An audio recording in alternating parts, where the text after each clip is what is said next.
बेगमपुरी येथे प्रथमच स्वामीराज ई मोटर्सचे भव्य उद्घाटन। पेट्रोल दरवाढीवर इलेक्ट्रिक बाईकचा पर्याय। स्वामीराज ई मोटर्समुळे ग्राहकांच्या पैशांची होणार बचत, पेट्रोलची चिंता संपली। बेगमपुर येथे इलिगो मोटर्सचा बेगमपुर येथील स्वामीराज ई मोटर्स शोरूमचे महाशिवरात्रीच्या निमित्ताने आज सकाळी उद्घाटन मोठ्या उत्साहात संपन्न झाले। ई मोटर्स शोरूम बेगमपुर पंचक्रोशीमध्ये प्रथमच होत आहे, त्यामुळे हे आकर्षणाचे केंद्रबिंदू बनले आहे। यावेळी बोलताना आमदार समाधानदादा अवताडे म्हणाले की आजच्या आधुनिक युगामध्ये पर्यावरणाचा समतोल राखण्यासाठी इंधनावर चालणाऱ्या बाईकऐवजी इलेक्ट्रिक बाईक हा चांगला पर्याय आहे। देशाचे पंतप्रधान नरेंद्र मोदी यांच्या संकल्पनेतून मेड इन इंडियाचे प्रतीक असणारे इलिगो मोटर्स हे उत्तम उदाहरण आहे। आपल्या परिसरातील सर्व नागरिकांनी देखील याचा आवर्जून विचार करावा असे आवाहन त्यांनी केले। यावेळी शोरूमचे मालक नवनाथ तात्या मेटकरी यांच्यावर प्रेम करणाऱ्या ग्राहकांनी मोठी गर्दी केली होती। या इलेक्ट्रिक बाईकच्या उद्घाटन समारंभाला मोहोळचे आमदार राजूभाऊ खरे उपस्थित राहणार होते, परंतु ऐनवेळी त्यांचा इतर ठिकाणी दौरा असल्यामुळे ते येऊ शकले नाहीत। मंगळवेढा पंढरपूरचे आमदार समाधान अवताडे, जकराया शुगरचे कार्यकारी संचालक सचिन जाधव, दामाजी कारखान्याचे माजी व्हाईस चेअरमन सूर्यकांत ठेंगील, तसेच व्हाईस चेअरमन तानाजी खरात, तसेच एलिगो मोटरचे संस्थापक गोविंद खोदवे, मोहोळ तालुका मार्केट कमिटीचे माजी सभापती असलम चौधरी, घोडेश्वर ग्रामपंचायतचे सरपंच गणेश भोई, उपसरपंच केशव काकडे, डॉक्टर बाळासाहेब सरवळे, माजी सरपंच हरिभाऊ काकडे, पांडुरंग काकडे, काँग्रेसचे तालुका अध्यक्ष सुलेमान तांबोळी, तंटामुक्त समितीचे अध्यक्ष अप्पासाहेब पाटील, उद्योजक जनार्दन शिवशरण, कन्हैया हजारे, संजय विभूते यांच्यासह अनेक मान्यवर उपस्थित होते। एजन्सीचे मालक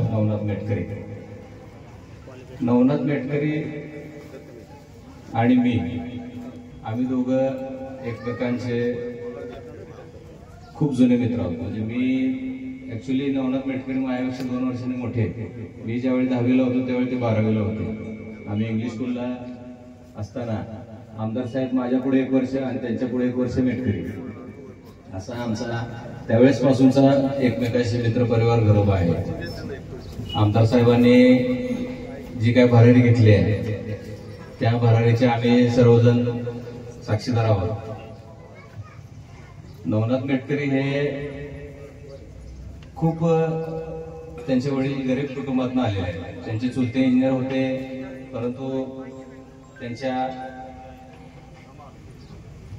त्यांचं शिक्षण, नवनाथचं शिक्षण थोडंसं कमी असल्यामुळं त्यांच्या चुलत्यांनी जी इथे जमीन घेतली बेगमपूरमध्ये, त्या जमिनीचं सगळं देखभाल करणे, या सगळ्या गोष्टींची जबाबदारी त्यांच्यावर आली।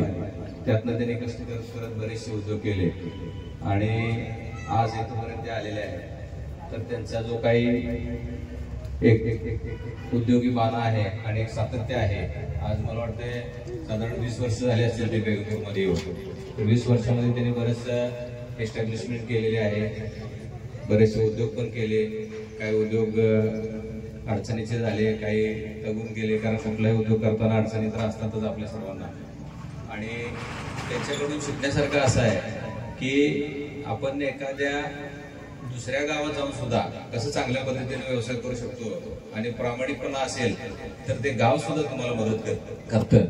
तर या निमित्ताने मी त्यांना त्यांच्या एजन्सीला खूप खूप शुभेच्छा देतो।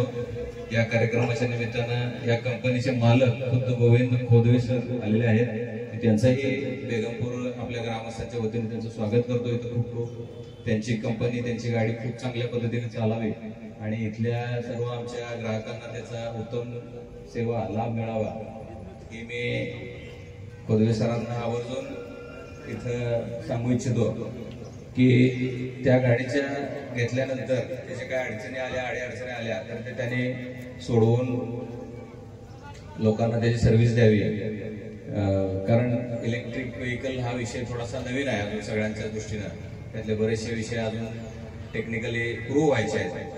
बऱ्याचशा नवीन कंपन्या येतात आणि काही अडचणी उभ्या राहतात। अडचणी उभ्या राहू द्या, अडचण तर प्रत्येक व्यवसायाला आहे, परंतु त्या अडचण बघून पळून न जाता त्या अडचण सोडवण्याचा आपण प्रयत्न केला पाहिजे आणि एक प्रामाणिकपणे कस्टमर सर्व्हिस आपण दिली पाहिजे। एवढीच या निमित्ताने मी अपेक्षा करतो। माझे 2 शब्द संपवतो। धन्यवाद। या स्वामीराज ई मोटरचे मालक आमचे मित्र 9 मेटकरी आणि त्यांचा सर्व स्नेह कुटुंब सहपरिवार उपस्थित सर्व गावातील भागातील सर्व शेतकरी बंधू आणि भगिनी आमचे साधिकवीर या ठिकाणी उपस्थित झालेले आहेत। आज स्वामीराज मोटर्सचा शुभारंभ प्रसंगी या ठिकाणी उद्घाटन होत असताना आमचे मित्र नवनाथरावने बरेचसे कष्ट घेऊन त्या ठिकाणी एका ग्रामीण भागातून येऊन बेगमपूर मध्ये सुद्धा ग्रामीणच भाग आहे, परंतु बेगमपूर आपल्या गावाला बोराळ, मुंडेवाडी, ब्रह्मपुरी, माचनूर ही सर्व गावं मंगळवारची बाजारला सुद्धा पहिल्यापासून जर गुरुवारी बेगमपूरला येण्याचं या ठिकाणी होतंय आणि इकडची सुद्धा 10-15 गावं म्हणजे सवाळे इसगाव पासून ही सगळी गावं त्या ठिकाणी बेगमपूरला पहिल्यापासून प्रथा आहे की बाजार दिवशी शेतातला रोजगार असू द्या किंवा दैनंदिन कुठल्या कामावरचा रोजगार असू द्या तर हा गुरुवारी नित्यक्रमानं होतोय। तर अशा पद्धतीचं आपलं बेगमपूर हे मोठे बाजारपेठ असलेलं गाव आज खऱ्या अर्थाने आपल्या या गावामध्ये नवनाथरावनी चांगलं बसतात, त्या ठिकाणी चांगला व्यवसाय या ठिकाणी करण्याचं काम, लोकांना सेवा देण्याचं काम आता मी बघत होतो, मलाही माहित नव्हतं पण इलेक्ट्रॉनिकचं सगळ्या वस्तू मोबाईल असतील, फ्रीज असेल, टीव्ही असेल या सुद्धा वस्तू विकण्याचं, विक्री देण्याचं आणि सर्व्हिस देण्याचं, विक्री करून कोण बी जातो परंतु त्याला विक्रीनंतरची सेवा असते म्हणजे ती बिघडल्यानंतर परत हळूहळू करतात, आपण बघतोय रेंज नाही, हे नाही, फोन स्विच ऑफ असं होत नाही। म्हणजे दुसरा व्यवसाय नवीन नवनाथरावनी काढला याचा अर्थ चांगल्या पद्धतीनं लोकांना सेवा देण्याचं काम त्या ठिकाणी त्यांनी केलेलं आहे। आणि या इलेक्ट्रॉनिक व्हेकलचं काम तर म्हणजे मला वाटतंय मी आता आठवत होतो 2012-13 मला वाटतं मी पहिल्यांदा चायनाला गेलो, त्यावेळेला 2012-13 चायनामध्ये आपल्याकडे आता पेट्रोल गाडी वगैरे अजून दिसते, कुठं आपल्याला ही दिसते इलेक्ट्रिक गाडी दिसते, परंतु 99% ज्या मोटरसायकल होत्या चायनामध्ये त्यावेळेला तर या पूर्ण इलेक्ट्रॉनिक होत्या। म्हणजे आम्ही तिथं बघायला गाडी आलेली कळायचं नाही, कारण आपल्याला सवय आवाजाची पेट्रोल असेल किंवा काय राखेलवरच्या त्यावेळेच्या गाड्या असलेल्या तर त्यावेळेला अशी परिस्थिती होती की इलेक्ट्रॉनिक गाडी म्हणजे आम्ही बघत बसायचं आणि बिगर आवाजाची गाडी चालली, बॅटरीची गाडी बनायचं। म्हणजे मी आणि संजय मामा गेलो, पहिल्यांदा गेलो आम्ही स्क्रीनच्या मशिनरी बघायला, तर आश्चर्य वाटायचं की या गाड्या खरं म्हणजे किती आज पेट्रोल डिझेल या सगळ्या गोष्टीपासून दूर राहू, कारण पेट्रोल डिझेलची नासाडी म्हणजे नॅशनल लॉस आहे, हा न भरून निघणारा नॅचरल लॉस आहे। तर खरं म्हणजे या इलेक्ट्रॉनिक आता इलेक्ट्रॉनिक बऱ्याचशा गोष्टीमध्ये त्या ठिकाणी सोलरवर येऊ लागलंय, हायड्रो पॉवर आहे, सोलर विंड पॉवर आहे, या पॉवरमुळे इलेक्ट्रिकचं निसर्गाच्या ह्याच्यावरती निसर्गाचा नाश न करता त्या ठिकाणी इलेक्ट्रिक आज वीज तयार होऊ लागली आणि या विजेवरती गाड्या चालणं हे सुद्धा महत्वाचं आहे।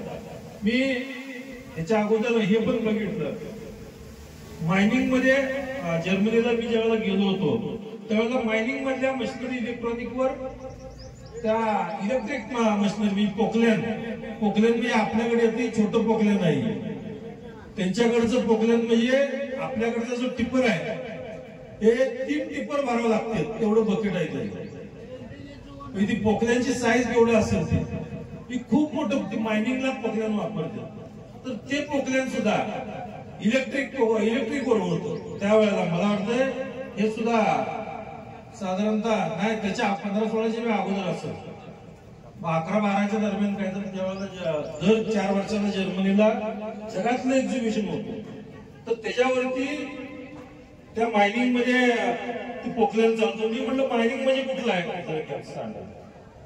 मायनिंग म्हणजे कुठलं आहे तर ते म्हटलं कोळशामध्ये वापरतात। मी म्हटलं कोळशाच्या खाली जरी वापरताय ह्या इलेक्ट्रॉनिक आहे, कुठं स्पार्क झाला काय झालं तर कोळशाच्या खाणीला आग सुद्धा लागू शकते, तर त्या कंपनीच्या त्यांनी बराचसा त्याच्यावर सर्वे केला होता.